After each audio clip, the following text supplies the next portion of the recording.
आज की इस वीडियो में मैं आपको बताने वाला हूं कि कैसे आप स्टेप बाय स्टेप प्रोसेस क्या होगा। कोई भी डीमेट अकाउंट का प्रोसेस आप कर रहे हो, हमारे द्वारा लिंक दे दी, आपने वीडियो वगैरह सारी चीज़ें देख ली, लेकिन फर्स्ट स्टेप क्या है, सेकंड स्टेप क्या है, थर्ड स्टेप क्या है, वो चीज़ें नहीं पता है आपको कि हमारे पास कस्टमर आ गया, हमें अब क्या पहला स्टेप क्या लेना है, दूसरा स्टेप क्या लेना है, तीसरा स्टेप क्या लेना है, वो नहीं पता आपको। तो इस वीडियो में मैं आपको बताने वाला हूँ कि स्टेप बाय स्टेप चीज़ें आपको कैसे करनी है। अब सबसे पहले जैसे मान के चलो हमने आपको बताया ऐसे ऐसे काम करना है, आपने वीडियो वीडियो सारी चीजें देख ली। अब आपके पास आया कोई कस्टमर, तो उसका पहला स्टेप क्या है, डे वन। डे वन का मतलब होता है डीमेट अकाउंट ओपनिंग डे। जिस दिन आपके पास कस्टमर आया, आप उसके डीमेट अकाउंट या कोई से भी अकाउंट ओपन कर रहे हो, फर्स्ट डे है ये, यानी कि डे वन, उस दिन आपके पास कस्टमर आया है। तो उस समय पे आपका पहला स्टेप क्या होना चाहिए, आपके पास कोई कस्टमर आया, आप क्या करेंगे। तो उसमें फर्स्ट स्टेप होता है डॉक्यूमेंट चेक करने हैं। डॉक्यूमेंट चेक करने हैं कस्टमर के। कैसे, कस्टमर के पास आधार कार्ड और पैन कार्ड होने चाहिए। दूसरा क्या है, कस्टमर के पास आधार कार्ड में मोबाइल नंबर लिंक होना चाहिए। जो आधार कार्ड होता है कस्टमर का, उसमें मोबाइल नंबर लिंक होना चाहिए। वो कैसे देखते हैं, वो उसकी वीडियो आपको यूट्यूब पे मिल जाएगी, वो देख लेना आप। कस्टमर के आधार कार्ड और पैन कार्ड में सेम नाम और सेम डेट ऑफ बर्थ होनी चाहिए। यानी कि कस्टमर के अगर आधार कार्ड में नाम है राम सिंह, तो पैन कार्ड में भी राम सिंह ही होना चाहिए। अगर आधार कार्ड में डेट ऑफ बर्थ है 1/1/2000, तो पैन कार्ड में भी यही होनी चाहिए। ऐसा नहीं कि 1/1/2000 आधार कार्ड में और पैन कार्ड में देखी तो 1/1/2001 है। सेम ही डेट ऑफ बर्थ होनी चाहिए, सेम नाम होना चाहिए, नाम भी सेम होना चाहिए, और डेट ऑफ बर्थ मतलब उसकी जन्म की सन, और सन और डेट ऑफ बर्थ मतलब वो पूरी सेम ही होनी चाहिए। अब आपने क्या डॉक्यूमेंट चेक कर लिए, कस्टमर के पास आधार कार्ड पैन कार्ड दोनों है, मोबाइल नंबर भी लिंक है, आधार कार्ड और पैन कार्ड में एक जैसा नाम है और एक ही जैसी डेट ऑफ बर्थ है। ये तीनों चीजें चेक कर ली। अब आएगा दूसरा स्टेप, कस्टमर की जो डिटेल्स है उनकी एंट्री आपको करनी है डॉक्यूमेंट्स में से। डॉक्यूमेंट्स कस्टमर के आधार कार्ड पैन कार्ड होंगे, उसकी एंट्री आपको किस में करनी है, रजिस्टर में। अब रजिस्टर में एंट्री कैसे करनी है वो मैं दिखा दे रहा हूं आपको। अब हमारे पास मैंने आपको बताई थी ऐसे करके आपको ये रिपोर्ट बनानी है, मतलब एक रजिस्टर मेंटेन करना है, उसमें रिपोर्ट बनानी है। अब मान के चलिए मेरे पास कोई कस्टमर आया, अब इसमें मैंने गिनती की मार्च की रिपोर्ट बना रहा हूं। मेरे पास फर्स्ट कस्टमर आया, मैंने यहाँ पे सीरियल नंबर 1 डाला और आज की तारीख में मेरे पास कस्टमर आया 8 तारीख तीसरे महीने को। उसका नाम है मान के चलो रामश्री। ये सारी डिटेल में नाम वगैरह नंबर वगैरह ये सारी चीजें डेट ऑफ बर्थ वगैरह फादर नेम वगैरह मैं डॉक्यूमेंट्स के अनुसार भरूंगा, अपने मन से नहीं। अगर डॉक्यूमेंट में रामश्री गलत लिखा है तो मैं जो डॉक्यूमेंट में लिखा हो वही लिखूंगा। अब मान के चलिए कस्टमर का नंबर है हमारे पास ये। अब कस्टमर की ईमेल आईडी हमें न्यू बनानी है, तो अभी हम इसको खाली छोड़ेंगे। डेट ऑफ बर्थ कस्टमर की हमने डॉक्यूमेंट से डाल देनी है, आधार कार्ड या पैन कार्ड से किसी से भी। फादर नेम कस्टमर से पूछ के नहीं डालना है, पैन कार्ड में जो हो वो डालना है। पैन कार्ड में हमेशा फादर नेम होता है, हमेशा ही होता है। पैन कार्ड में पापा का नाम होता है। यहाँ पे हम नाम डाल दे रहे हैं फादर नेम कस्टमर का। यहाँ पे आधार नंबर डालना है कस्टमर का।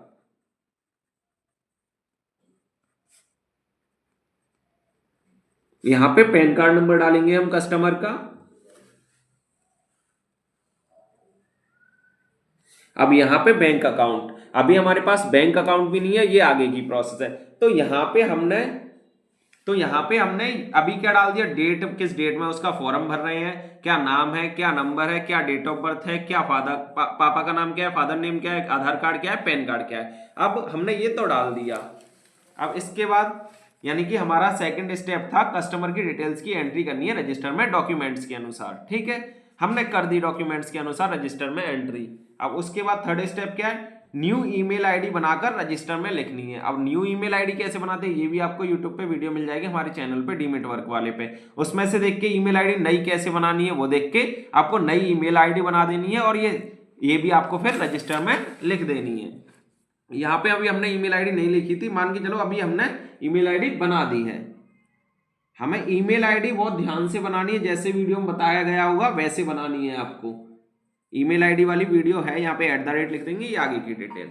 ठीक है, अभी हमारा कौन सा स्टेप कंप्लीट हो गया, अभी हमारा अगला ये थर्ड स्टेप कंप्लीट हो गया। अब स्टेप 4 क्या है, अगर कस्टमर का पर्सनल अकाउंट लगा रहे हो, अगर जो कस्टमर पर्सनल अकाउंट दे रहा है तो उसका एंट्री रजिस्टर में कर देनी है। यहाँ पे आपको कस्टमर को के पर्सनल अकाउंट की एंट्री या बैंक अकाउंट नंबर लिख देना। आईएफएससी ज़्यादातर नॉर्मल सबका कॉमन ही होता है, पता होता है, तो वो हमने यहाँ पे नहीं लिखना है, सिर्फ बैंक अकाउंट नंबर लिख देना है। अगर कस्टमर की बैंक नहीं लगा रहे हो, यदि न्यू बैंक अकाउंट खोल रहे हो, तो उसका एयरटेल पेमेंट बैंक में खोल दो या एनएसडीएल में खोल दो या जियो पेमेंट बैंक में खोल दो। इनमें से किसी में भी खोलकर उनकी रजिस्टर में एंट्री कर देनी है। जो भी हम चाहे तो हम एनएसडीएल का खोलें, चाहे जियो का खोलें, चाहे एयरटेल का खोलें।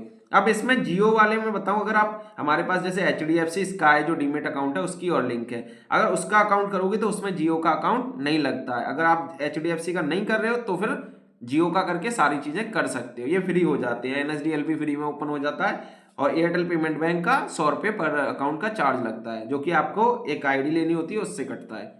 अब आपने ये अकाउंट या तो कस्टमर का एंट्री किया या न्यू ओपन करके आपने रजिस्टर में एंट्री कर दी। अभी फिलहाल के लिए हम मान के चल रहे हैं हमने खुद ओपन किया है एयरटेल का, तो एयरटेल का बैंक अकाउंट होता है वो मोबाइल नंबर ही होता है, तो हमने यहाँ पे डाल दिया। और आईएफएससी कोड हमें डालने की जरूरत नहीं, वो नॉर्मली सबका सेम ही होता है।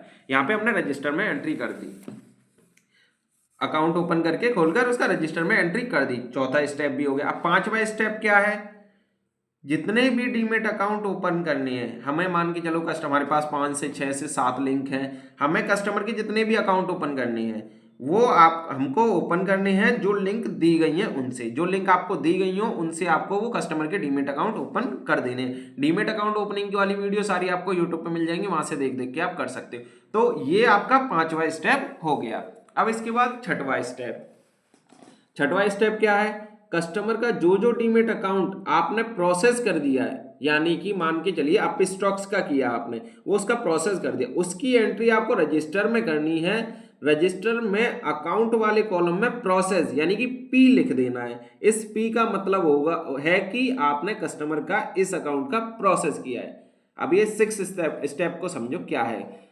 कस्टमर का जो डीमेट अकाउंट आपने प्रोसेस कर दिया है उसकी एंट्री रजिस्टर में करनी है। रजिस्टर में अकाउंट वाले कॉलम में पी लिखना है। जैसे अब ये कस्टमर था हमारा रामश्री, अब हमारा ये कस्टमर था रामश्री, इसका क्या किया हमने, एंजल वन का अकाउंट ओपन मतलब प्रोसेस कर दिया, तो हम यहाँ पे पी लिख देंगे। इस वाले एंजल वन वाले कॉलम में यहाँ हम पी लिख देंगे। और इसका हमने एम स्टॉक्स भी किया तो इसमें भी पी लिख देंगे। एचडीएफसी किया तो इसमें भी पी लिख देंगे। 5 पैसा हमने मान के चलो नहीं किया तो इसमें कुछ नहीं लिखना। अप स्टॉक्स किया तो इसमें पी लिख दो। जो हम लिख करेंगे उसका प्रोसेस उसमें पी लिख देंगे। यहाँ पी का मतलब है प्रोसेस, पी का मतलब है यहाँ पे प्रोसेस, यानी कि आपने उसके अकाउंट की प्रोसेस की है। पी का अब ये 6th स्टेप हो गया। अब स्टेप है 7। ऐसे ही आपको सभी डीमेट अकाउंट की एंट्री गूगल शीट्स में साथ के साथ कर देनी है या शाम को कर देनी है। इसकी वीडियो आपको यूट्यूब पे मिल जाएगी कि गूगल शीट्स में अकाउंट्स की एंट्री कैसे करनी है। तो ये है फर्स्ट, मतलब एक तरीके से डीमेट अकाउंट का जो डे वन होगा उसकी है ये। उसमें क्या है, अकाउंट ओपन करते हैं हम उस दिन की वीडियो है, मतलब उस दिन का प्रोसेस है कि आज हमारे पास कस्टमर आया, उसके हमने अकाउंट कैसे कैसे ये सारी प्रोसेस करनी है, ये सारी है डे 1 की। अब ये सारी चीजें करके हम उसको कस्टमर को टाइम देंगे 3 से 5 दिन का। फिर उसके बाद उसका वेरिफिकेशन होता है। वेरिफिकेशन का मतलब फंड ऐड करके ट्रेड वगैरह करनी होती है। फर्स्ट मतलब ये पहले दिन का तो ये प्रोसेस हो गया, यहाँ तक एंट्री करके ये पी वगैरह प्रोसेस वगैरह लिख के ये पहले दिन का काम खत्म। उसको 3 से 5 दिन का टाइम दोगे। 3 से 5 दिन बाद फिर आना है या आपको उसके पास जाना है और फंड ऐड और ट्रेड करनी है, जिसको हम वेरिफिकेशन कहते हैं। अगला स्टेप, मान के चलो 2 से 3 दिन बीत गए। अब उसके बाद आप कस्टमर के पास गए या कस्टमर आपके पास आया, तो डे 2 इसका क्या काम है, यहाँ पे हमें इस दिन हमें क्या करना है, फंड ऐड करना है और ट्रेड करनी है। फंड ऐड और ट्रेड डे है ये दूसरा दिन का मतलब ये नहीं है कि अगले दिन ही करना है हमें, अगले दिन नहीं, 2 से 3 दिन में अकाउंट पूरी तरह से ओपन होते हैं। 2 से 3 दिन बाद या 5 दिन बाद हमें ये करना है। अब इसमें पहला स्टेप क्या है, जैसे अब अगली बार आप कस्टमर के पास गए या कस्टमर आपके पास आया, तो जो बैंक अकाउंट आपने ओपन किया था उसकी पिन बनानी है। ये पिन बनाने का प्रोसेस आप डे 1 में भी कर सकते हो। पिन आपको साथ के साथ अगर जब भी बनानी हो तो डे 1 पे भी बना सकते हो, जिस टाइम पे आप अकाउंट ओपन कर रहे थे, या फिर बाद में। यहाँ पे पहला स्टेप है, अगर पहले ही से बन रखी है तो हम सीधा दूसरे स्टेप पे आएंगे। अब दूसरा स्टेप क्या है, कस्टमर के जितने भी डीमेट अकाउंट किए होंगे उनको लॉगिन करना है एक एक करके। लॉगिन कैसे करते हैं, फंड ऐड कैसे करते हैं, वो पूरी वीडियो मिल जाएंगी आपको। लॉगिन करना है। स्टेप 3 क्या है, डीमेट अकाउंट लॉगिन करके जो बैंक अकाउंट ओपन किया था या कस्टमर का पहले ही से था मान के चलिए, उसकी फोन पे, गूगल पे या फोन पे, पेटीएम या गूगल पे की किसी भी एक की या सभी की यूपीआई बना लो, आपको बनानी हो तो किसी भी एक की यूपीआई बनाकर सभी डीमेट अकाउंट में जितना जितना फंड ऐड करने को बोला गया, जितना जितना फंड ऐड करना है उतना कर देना है। जितना आपका सीनियर बोले कि किस में, एंजल में कितना करना है, आप स्टॉक्स में कितना करना है, 5 पैसा में कितना करना है, उतना उतना आपको फंड ऐड कर देना है। स्टेप 4, यदि फंड ऐड 9 बजे से लेके, सुबह 9 बजे से लेके 2:30 बजे तक आपने किया हो फंड ऐड, तो तुरंत ट्रेड कर देनी है आपको। यदि 2:30 बजे के बाद फंड ऐड करते हो तो उनकी ट्रेड अगले दिन 9 बजे के बाद करनी है, क्योंकि जो ट्रेड होती है वो 2:30 से 3 बजे तक ही होती है, 9 बजे से 3 बजे तक। अगर 2:30 बजे के बाद फंड ऐड करोगे तो फिर उसका एंट्री कर लो सीट रजिस्टर में, उसकी ट्रेड कर देना अगले दिन। स्टेप 5 क्या होता है, जो जो डीमेट अकाउंट ओपन हो गए हैं और जिस जिसका फंड ऐड हो गया है और ट्रेड हो गई है, जो जो डीमेट अकाउंट ओपन हो गए हैं और जिस जिसमें फंड ऐड हो गया, ट्रेड हो गई है, उसकी एंट्री, तो उसकी एंट्री रजिस्टर और गूगल शीट दोनों में कर देनी है। अब रजिस्टर और गूगल शीट्स में कैसे कैसे करनी है, रजिस्टर की बता दे रहा हूँ, गूगल शीट्स में तो आप कर लोगे अपने आप वीडियो देख के। अब इसमें हमें मान के चलो ये जो हमारा कस्टमर था रामश्री, अब इसका क्या किया, नेक्स्ट डे हम गए यहाँ एंजल में, हमने उसका देखा तो अकाउंट ओपन है, तो यहाँ पे ओ कर दिया, ओपन का मतलब लॉगिन हो जाए तो वो ओपन है। फिर उसका हमने फंड भी ऐड कर दिया तो एफ लिख देंगे।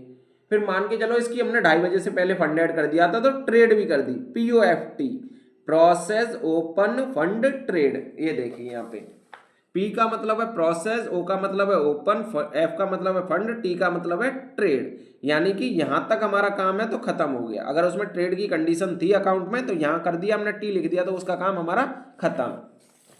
अब मान के चलिए एम स्टॉक्स में क्या किया हमने, प्रोसेस किया, ओपन कर दी, ओपन भी हो गया है वो, फंड भी हो गया और ट्रेड भी कर दी। अब HDFC में हमने देखा तो भाई ओपन तो हो गया बट किसी कारणवश हमने फंड ऐड नहीं कर पाया, तो हम इसको यहाँ P और O ही कर देंगे, बाद में उसका फंड ऐड और ट्रेड करवा देंगे।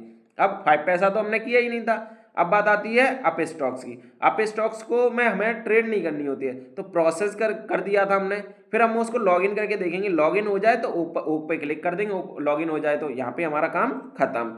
अब किसी का मान के चलो HDFC ही है, इसका हमने फंड ऐड कर पाया था 2:30 बजे या 3 बजे के बाद, तो इसमें हम F लिख देंगे, डेली बेसिस साथ की साथ करना है ये आपको। यहाँ पे F लिख देंगे, T नहीं लिखेंगे क्योंकि इसकी अभी ट्रेड नहीं हुई है, इसकी ट्रेड हम अगले दिन 9 बजे के बाद कर सकते हैं। तो ऐसे करके ये आपको एंट्री करनी है। सेम चीजों की एंट्री, जैसे ये जो एंट्री है गूगल शीट्स में कैसे अपनी एंट्री करनी है वो आपको कर देनी है। तो ये था आपका स्टेप बाय स्टेप प्रोसेस, मतलब ये चीज थी आपकी स्टेप बाय स्टेप प्रोसेस। पहली प्रोसेस ये थी डे 1 की पूरी, इसकी मैं आपको PDF बना के भी दे दूंगा कि स्टेप बाय स्टेप क्या प्रोसेस है। दूसरे दिन की स्टेप बाय स्टेप प्रोसेस क्या है, ये है गूगल शीट्स में एंट्री करके रखनी है। उसके बाद आपका सीनियर आपको अपडेट कर देगा कौन सा अकाउंट का वेरिफिकेशन हो गया, ट्रेड हो गई है, कौन सा नहीं हुई है। फिर वो ऐसे ही आप अपना पेमेंट ले सकते हो सीनियर से।